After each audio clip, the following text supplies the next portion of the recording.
সৈয়দুল মুরসালিন, শ্রেষ্ঠ নবী, খাতামুন নবী, সবচেয়ে সুন্দর শ্রেষ্ঠ সৃষ্টি, নূরুন আলা নূর, মুহাম্মদুর রাসূলুল্লাহ সাল্লাল্লাহু আলাইহি ওয়াসাল্লাম জমিনে তাশরীফ এনেছেন। এজন্য বসন্ত বলি সুবহানাল্লাহ।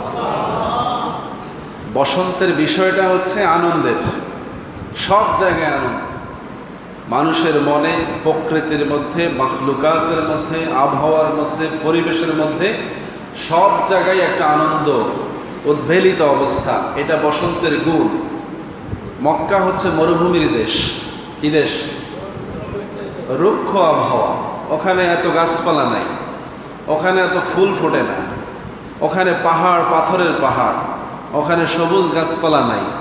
কিন্তু সেখানে বসন্ত কি করে আসলো? বসন্ত এসেছে, নবীজি এসেছে বলি সুবহানাল্লাহ। কথা বুঝতে পেরেছেন?